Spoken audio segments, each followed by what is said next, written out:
Hello বন্ধুরা, দেখুন এখানে আমি রেকটি চেঞ্জ করব, যেটা হরেন লাইট ইন্ডিকেটার জ্বালানোর কাজে আমরা ব্যবহার করে থাকি।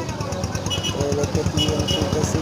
এই গাড়িতে হরেন লাইটের সমস্যা, যার কারণে এটা মাপ চেক করে আমি দেখলাম রেকটিতে সমস্যা। তো ইজি বাইকের হরেন লাইটের সমস্যার জন্য আপনারা সবসময় ফল্ট খুঁজতে আগে বেরোবেন এই রেকটিতে, বুঝতে পারছেন? তো রেকটিতে আপনারা এই যে দেখেন, আমি পজিটিভ তারটি আমি আগে লাগাতেছি। এবং বন্ধুরা, যেহেতু আমার রানিং কাজের উপর ভিডিও করা, তো আপনাদের বুঝতে অসুবিধা হলে আপনাকে কমেন্ট করবেন।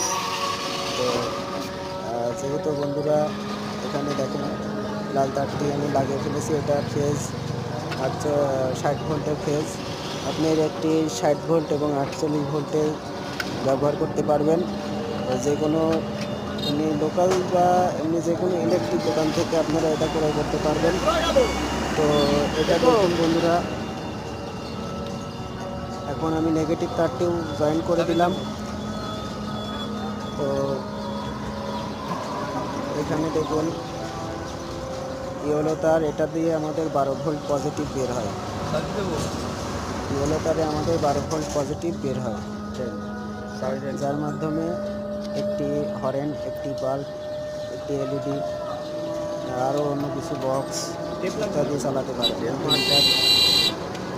আপনাদের এই ভিডিও দেখে যারা শিখতে ইচ্ছুক তারা মানে কমেন্টে জানাবেন, আরও এর সম্বন্ধে আলোচনা করব, এর সম্বন্ধে জানাবো। তো বন্ধুরা দেখেন, আমি এইগুলো সেফটির কারণে আমি আবার ইনস্টলেশনের উপর টেপিং করে দিচ্ছি। তো টেপিং করা হয়ে গেলে আমাদের এই কাজটি অবশ্য সম্পূর্ণ হয়ে গেছে। এখন চাবি দিলে আমাদের হর্ন লাইট সবই জ্বলবে।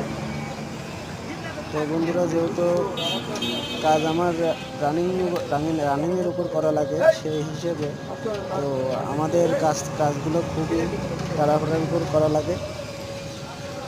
তার ভিতরেও কাজগুলো সুন্দর দেখানো লাগবে বা সুন্দর করা লাগবে, কাজগুলো টেকা লাগবে, এগুলো মানে টেকসই হতে হবে। তো বন্ধুরা, আপনারা এই রেকটির ব্যাপারে আউটপুট ভোল্টেজ, ইনপুট ভোল্টেজ সম্বন্ধে জানতে চাইলে আমাকে কমেন্টে জানাবেন। তো আমার এই রেকটিটি লাগানো সম্পূর্ণ হয়ে গেল, টেপিং করার শেষ। তো এখানে আমি দেখেন বন্ধুরা, আরেকটি তার, এক্সট্রা তার ছিল, সেটা কেটে দিলাম। রাখবেন এই তারটি।